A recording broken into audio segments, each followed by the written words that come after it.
So this is what food from Fontaine is like. It sure is different from what we have in Inazuma. How should I describe it? It seems like you have to go through a lot more steps to make them. And the flavor has many layers too. Yes. When I first went to Inazuma, I actually thought the food there tasted a little too bland. It took some time for me to get used to it. Let's get back to the purpose of this trip for a moment, shall we? How have preparations for the film been coming along, Mr. Xavier? Well, I've already assembled most of the film crew, a lighting specialist, a prop manager, and a costume designer. I've also bought the copyrights from the novel's author. Oh, it's called The Two Musketeers, right? I read the script you sent me on the way here. The story is pretty good. Originally, I was planning to start filming as soon as Sir Kamisato and Lady Ayaka arrived in Fontaine, but I'm afraid I've run into a bit of a problem. Oh? What is it? It has to do with the film's investor, Mr. Morris. He suddenly informed me this morning that he's encountered some financial trouble and will be unable to release to me the amount of funding agreed upon. It's said that Fontaine's legal system is well developed. If he has violated the contract, then can't you simply take him to court over the matter? Well, I'm still more concerned about filming. Even if I were to take him to court, I'm afraid it would take months before the case could even be heard. Then, is there a way we could raise funds ourselves to solve the problem? I've considered that option too, but unfortunately, it's difficult to gather such a large amount of mora on such short notice. Besides, we have to consider the film festival's submission deadline. Mr. Xavier, if Ayaka and I were willing to perform for free, would that resolve the problem you are currently facing? What? No, out of the question.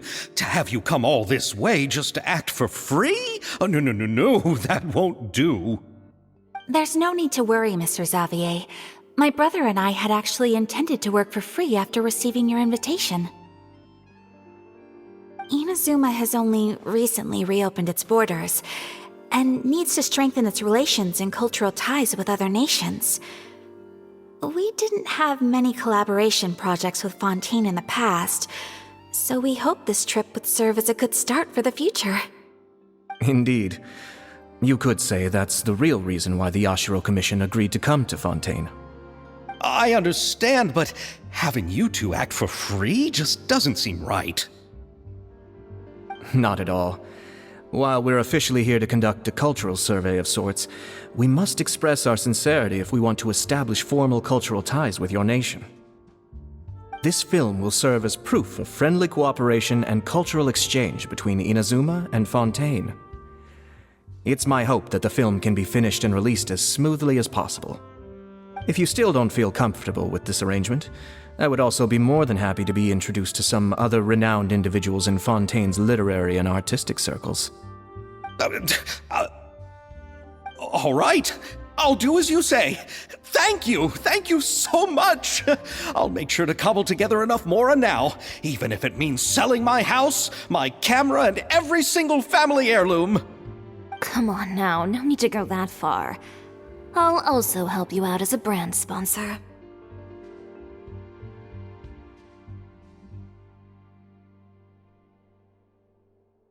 Me too! Even though I didn't bring much more to spend on this trip, it's still better than nothing. You are too kind, all of you. I really don't know how to...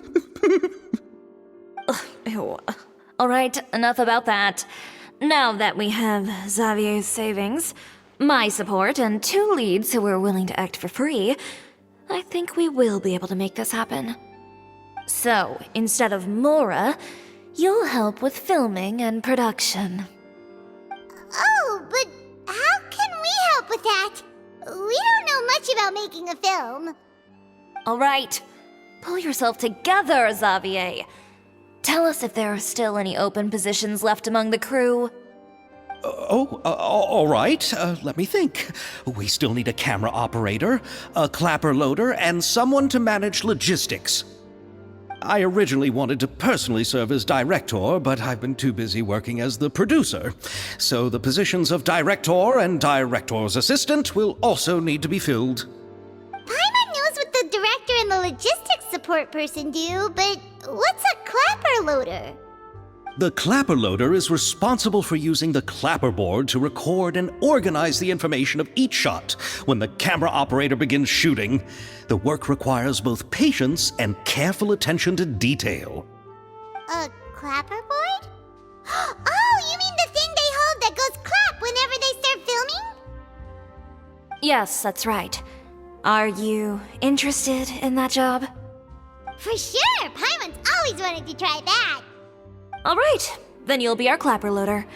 I can find someone from the store to help with logistics. What do you think, Xavier? Oh, fine by me. As for our camera operator, I was thinking of letting the Traveler take the role. Oh, she's great when it comes to using a camera! Paimon can't even count how many things we've taken photos of during our journey! Yes, that's also what I was thinking. I noticed the Traveler had an eye for photography and composition when we worked together previously. I'm sure that's due to the traveler's journey across Devat and all the places they've seen. After so many adventures, using a camera must be second nature by now. What do you say, Traveler? Are you interested in the job? Thank you. It really means a lot to me. Come on, friend. Let me give you a big warm hug. So, all that's left for us to find is a director and an assistant.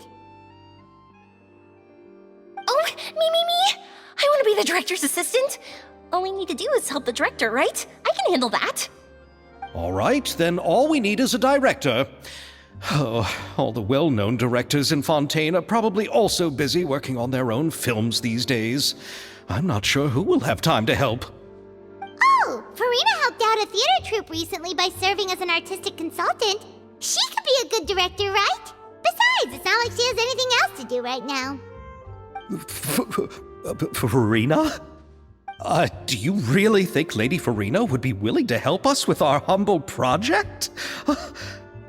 Isn't that the name of Fontaine's Hydro Archon? My brother has already informed me about what happened here in Fontaine. Yep, that's her! She helped out a theater troupe not too long ago, and now she's taking up work as a director. Well,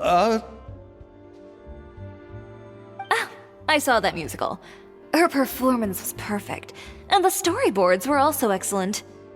Don't let her former identity intimidate you. She's the best candidate we can think of right now. You'll never know until you give her a shot. Fine. You're right, Shiori. I'll do anything for the sake of my film. Anything! Then I'll have to ask the Traveler and Paimon to show me the way to Lady Farina's residence. I just hope she'll agree to help. Do you need us to also come along? No, there's no need to trouble you with this. Besides, you've just arrived in Fontaine, and I'm sure there are many places you would like to visit. Just leave this task to me. It's part of my duties as the producer. Very well. Then we'll be waiting to hear the good news. I'll go with you. By the way, you might want to consider bringing a gift. And don't worry, we won't simply drop you off at Farina's place. We know Farina pretty well by now, so having some familiar faces there should help your chances. Besides, the whole thing was our idea in the first place. All right, then I'll start making preparations. As for the gift... A gift for someone who was once seen as the Hydro Archon. I wonder what she would like. I recall that Lady Farina once fancied a clockwork ring, so perhaps I should get another exquisite clockwork contraption for her. Huh? Can't we just bring some desserts, like the Fontanalia mousse? But wouldn't that be a little too cheap? She does like desserts, though. Isn't the Fontanalia festival happening right now? I heard Abel tell us on the Aquabus that Farina introduced the tradition of going door to door and asking for sweets. To do something like that, she must have a real sweet tooth. I agree with Yoimiya. If the gift is too fancy, it might actually make her feel more uncomfortable. Alright then, let's go buy some Fontinalia mousse!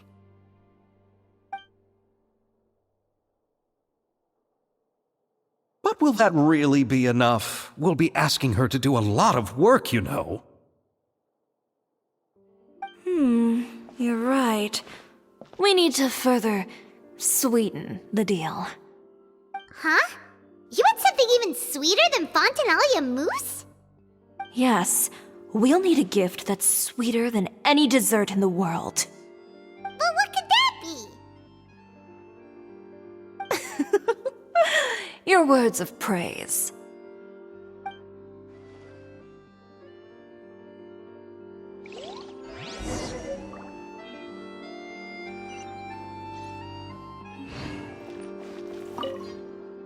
You go ahead. No need to worry about us. Oh, I hope Farina will like the gifts we prepared. Oh, and if you still think we should get something else for her, just let me know. I should be able to make some fireworks.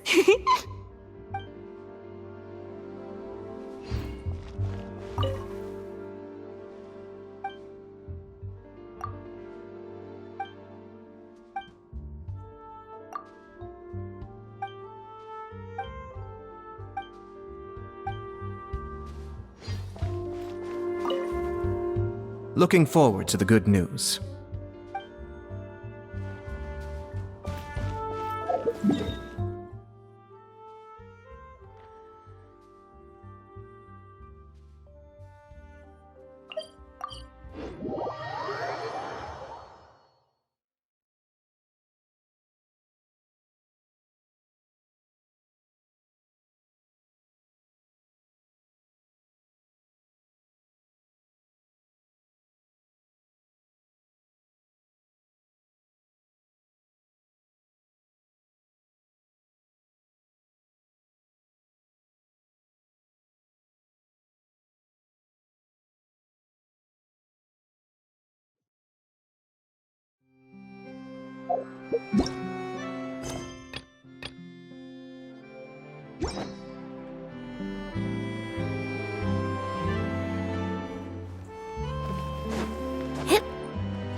We're here! This is where Farina lives.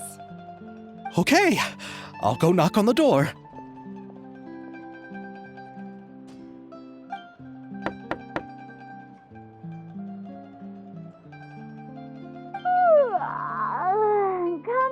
Coming. Ugh, seriously, who's knocking before afternoon tea?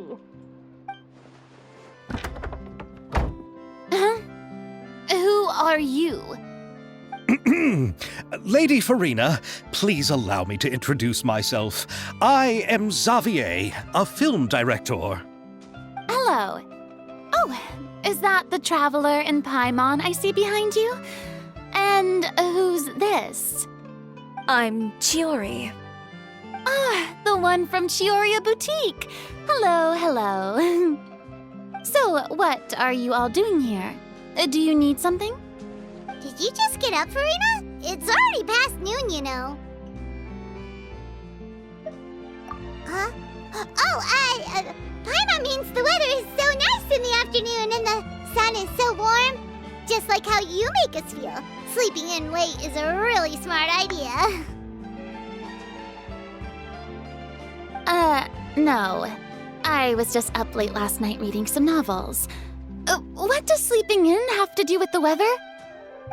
This is a small gift we've prepared for you, Lady Farina. We hope you like it. No need to be so formal. I'm just a regular person like everyone else now. Oh, is this Fontinalia mousse? It's one of my favorites! That's great! So, actually, there's something we need your help with. Given your renowned passion and understanding of drama, I would like to ask that you serve as the director of our film crew. Oh, but didn't you just say that you're a director? Yes, but for this particular project, I'm mainly working as a producer. Besides, I'm sure that your understanding of the performing arts far surpasses my own, Lady Farina. Are the Traveler and Paimon also part of the film crew? Yep, we sure are. Paimon's the clapper loader and she's the camera operator. Camera operator? That can be a pretty technical job, and it directly affects the final quality of the film. Are you really up to it? No, I'm not questioning your abilities. It's just that I've never really seen you use a camera before. Maybe you can come up with a test for the Traveler and see for yourself. If she can satisfy you with her camera skills, then you'd have nothing to worry about and can join the team. What do you say? You sure are getting better at rolling with the situation, Paimon. I do wish to see how skilled the Traveler really is with a camera. All right, how about this? We'll work with what we have. I'll give you some scenarios and see if your work is up to my standards. Very good. It's essential for the camera operator to understand the director's vision. I'll make my decision after seeing your work. Are you ready? I have high standards, you know. Okay, grab the camera and I'll give you a scenario.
Oh, it appears that you have more skill than I thought. All the shots had a great composition, and I could really feel a connection to the characters and their lines. Yeah! Does that mean you agree to be our director, Farina? Did you think I would agree just like that? After our performance of the Little Oceanid, I've begun to make a name for myself again, you know. In fact, I've already had several troops approach me for the Fontanalia Film Festival. Unfortunately, the scripts were all pretty boring and didn't pique my interest. If others were to find out I agreed to work with you so easily, then, well... Hey, but didn't we have a deal? What else do we need to do to convince you, Farina? Well, what about the pay? Huh? You know, how much you're willing to pay me to be the director? The pay is also an important factor for me to consider, you know. Well, I can offer you this much? What? That's all? If Nervilat were to hear of this, he could charge you with underpaying your labor. I'm sorry, but our crew is in a tight financial spot at the moment. I see. Well, even though it's highly unlikely now that I'll join your crew, there's still something I'd like to ask.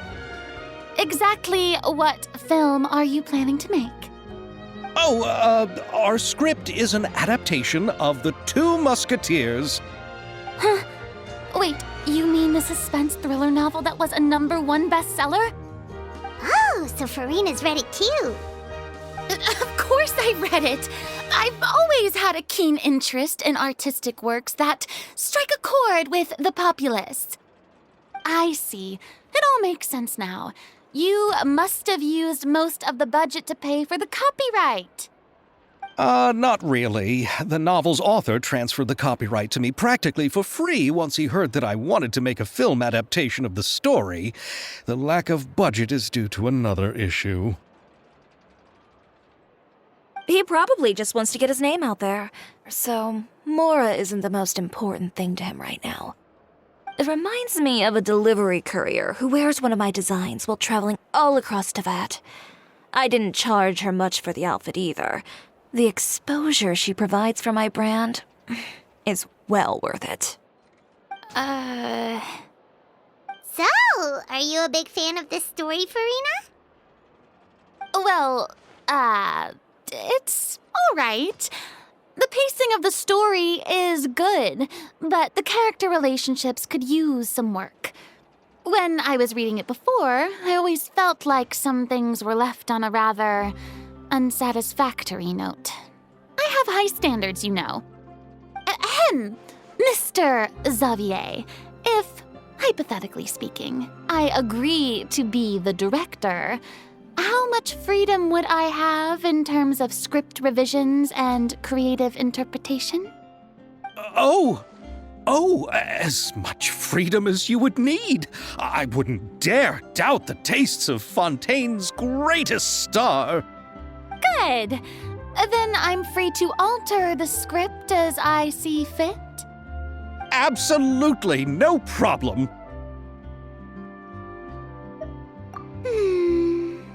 All right. It seems that your crew really can't go on without my care and direction. So, you agree? Yes, I agree.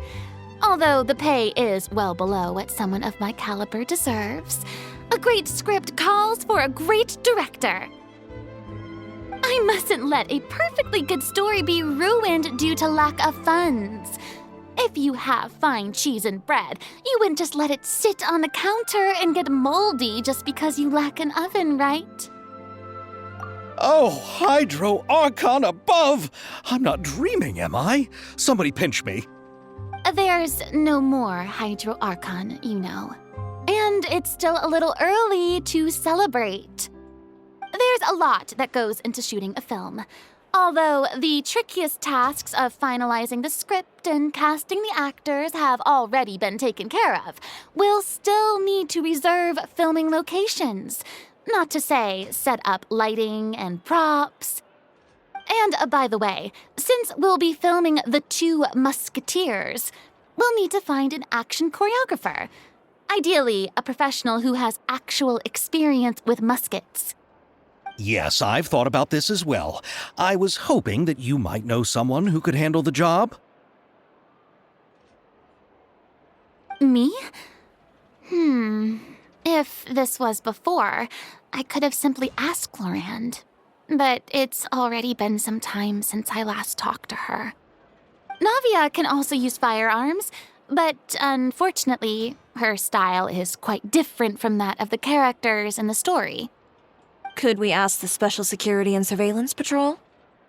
Oh, you mean the Special Patrol's Musketeers? Yes, that's right. They work with muskets every day. I can't think of anyone more qualified than them. They would be under Nervilette's jurisdiction. Unfortunately, I don't have any connection with them at all. So, in the end, we still have to start by talking to Nervilette.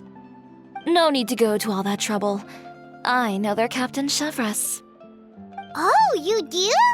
Wait, Chiori, how do you know the captain of the Special Patrol's Musketeers?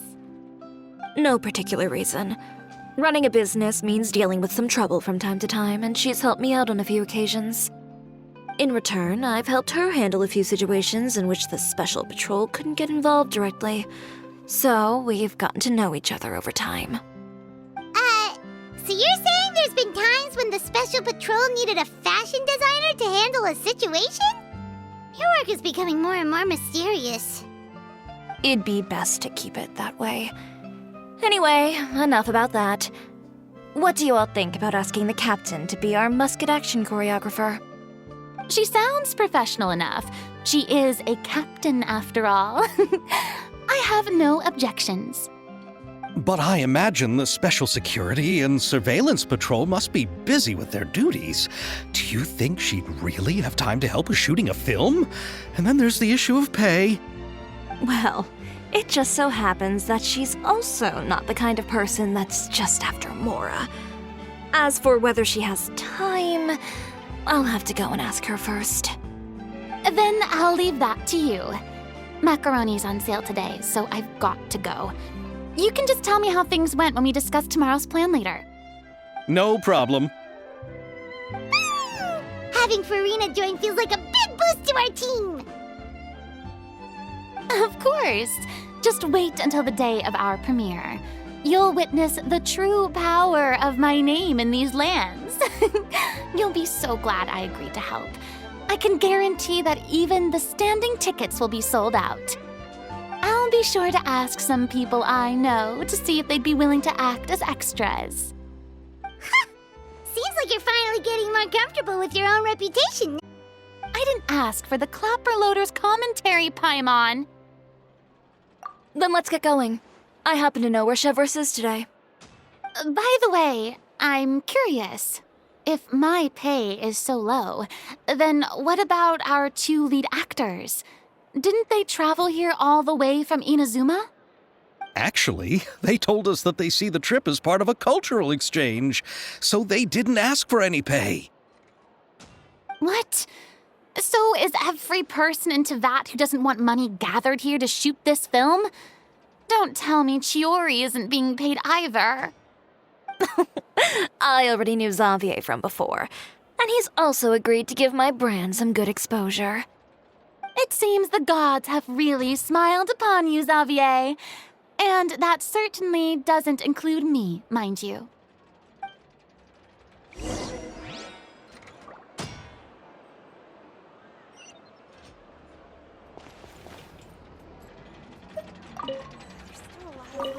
Besides the macaroni, I should also pick up some tomato sauce.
All right, this is the place. But where's the captain? There's hardly anyone around here. She's over there. The one with an eye patch reading in front of the newsstand. Oh, her! Paimon could tell there was something different about her. She seems kinda intimidating. Please wait here for a moment. I'll go fetch her. She's working now, so you might not want to get in her way. Working? But isn't she just standing there and reading a novel? Just trust me. Oh, alright, let's see what happens then. Chiori sure is a mysterious person.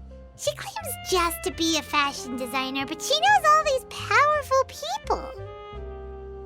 The court of Fontaine isn't particularly tolerant of visitors from overseas, so it isn't easy for a foreigner to promote their brand here. Even more so in the competitive world of fashion. Even a local like me just trying to make a film has to face all kinds of challenges. So I can only imagine what Chiori has been through to get where she is today. I'm sure that having more connections has definitely worked in her favor. Reading on the job? Detective novel. One main character? No. Multiple. Branching storylines. I see. How's the plot coming along? One of the main characters is about to make a choice that will affect the rest of his life. I'd wager he's going to make the wrong choice. Any way to speed things up? There's something I need your help with. You know that doesn't depend on me. It all comes down to what the character chooses. Which is exactly why I'm here to help.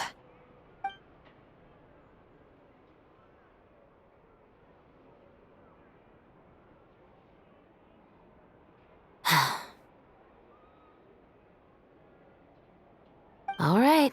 It appears he made the wrong choice in the end. Halt! Huh? What's going on? Hand over whatever you're holding. Oh, it's just a book. I didn't buy anything else. Then I'm sure you wouldn't mind letting me have a look. Excuse me, officer. I don't mind you standing around here, not purchasing anything, but I'd prefer if you didn't disturb my customers. It's bad for business, you know. Don't give me that act. You won't be able to get off so easily either. I am Shavras, captain of Fontaine's Special Security and Surveillance Patrol. I will say this one last time. Hand over whatever you're holding at once. And before you do anything unwise, let me remind you that I'll have you on the ground before you can even think about making a run for it. All right. I'll give it to you. But please let me say something first.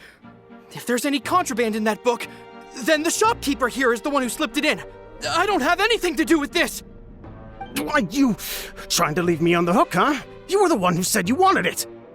Save it for the interrogation room. Take them away, Letelier.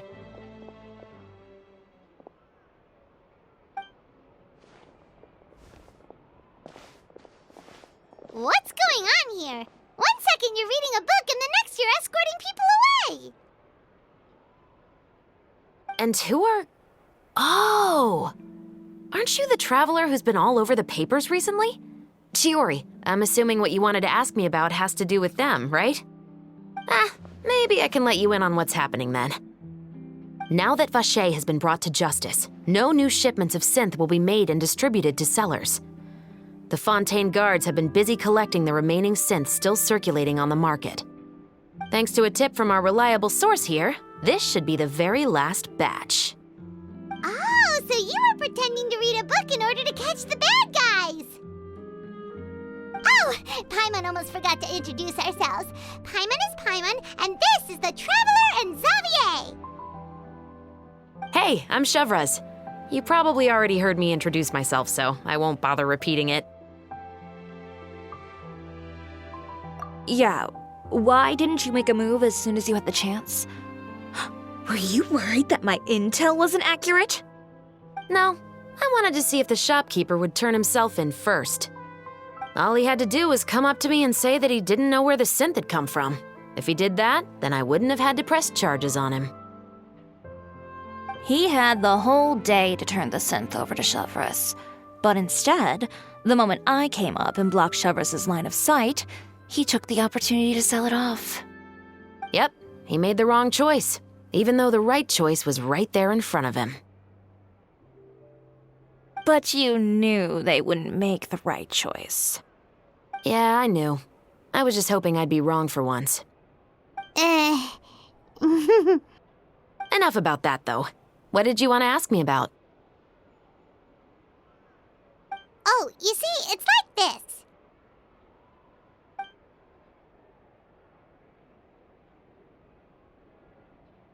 The Two Musketeers. You certainly have a good eye for a story. So what do you need me to do? Just be the action choreographer for the actors? Yes, that's right. I want to make sure we get all the details right. I want the actor's posture and understanding of firearms to be as realistic as possible. However, I'm afraid this work will require a bit of your time, since you'll have to be present whenever we're filming. Also, as for the pay...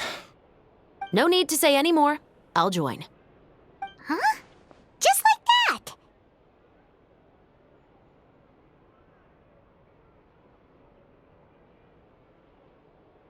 Really? You're willing to help us with our humble film project? Sure, it's no big deal. As I said, we've wrapped up our investigation here, so I don't have any other tasks on my plate for the moment. Besides, I personally really like this novel. I even have the collector's edition at home. Stories where justice prevails over evil never get old for me. Then we've got a deal? Yes, I'll see you on set tomorrow. Oh my! I can hardly believe it! I should tell Lady Farina immediately. Oh, and I must tell the prop manager and lighting technician to get everything ready. We start filming tomorrow! Calm down, Xavier. The film is going to take more than just a day to finish. Still, I should also head back now and start preparing the actors' costumes and makeup. Alright, guess that's it for today then. Traveler, Paimon, please stay for a moment. I have something to tell you. Then I'll take Xavier back. Poor thing. He's so excited that he can't even walk straight anymore. I don't want to spend our first day fishing our producer out of the fountain. He'd better. All set? Let's move out then. I asked some old acquaintances in town to make Adele's uniform, so we should be able to pick it up right away.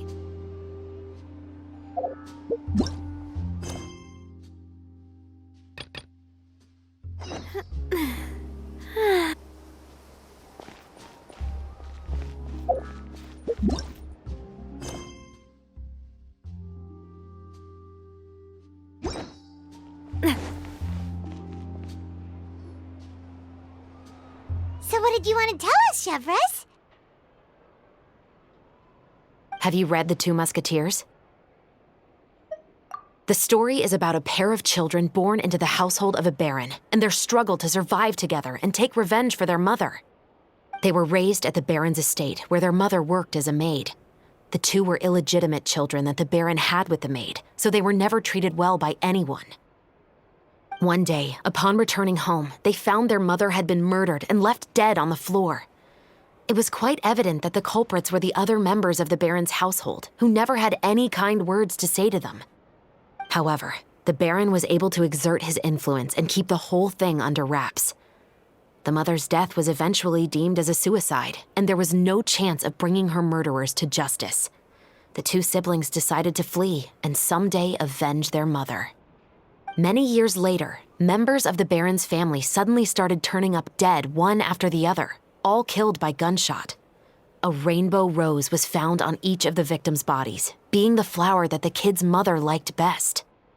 The baron believed that the mother's soul had come to take vengeance on him, so he lived in fear each day.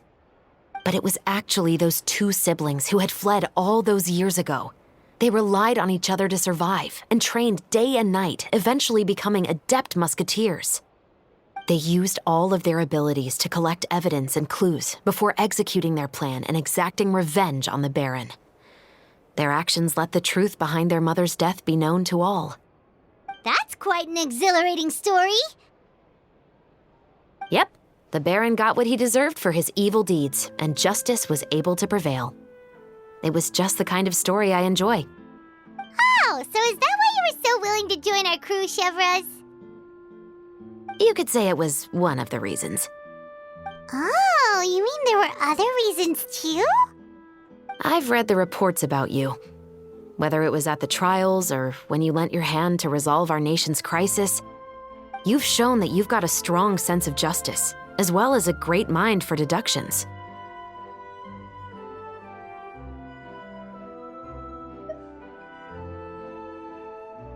Yes, you're as sharp as I expected.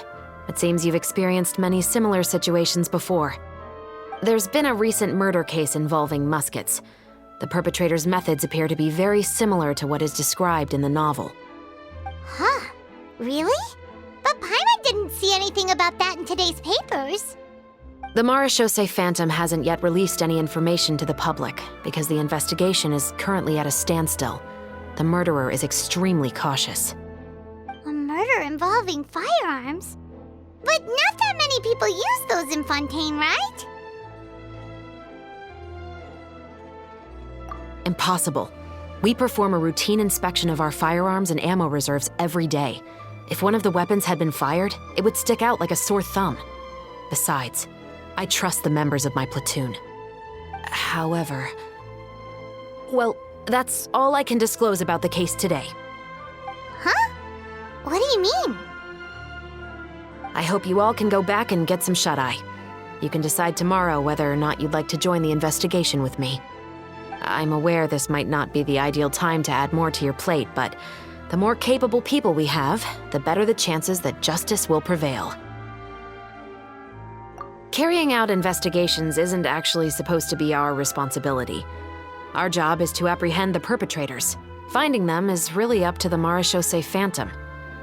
You could say I'm taking part in the investigation out of personal interest. I don't want people to see Muskets in a negative way, and also, I'm concerned about the similarity between the crimes and the story. You mean they might be connected somehow? I suspect so. Just to make myself clear, this is not an order, nor is it a deal of any kind. It's a request, nothing more. If you two have any interest in the case after we finish filming tomorrow and are willing to assist me, then I would be most grateful. What do you think, Traveler? Yeah, you're right. Paimon's getting a little tired, too. We've really been hustling all day. You'd better head back and get some rest. It's good to keep a calm mind, especially when you're about to make an important decision. Otherwise, when the moment comes, you might end up like that shopkeeper and not even realize that the right choice is right there in front of you.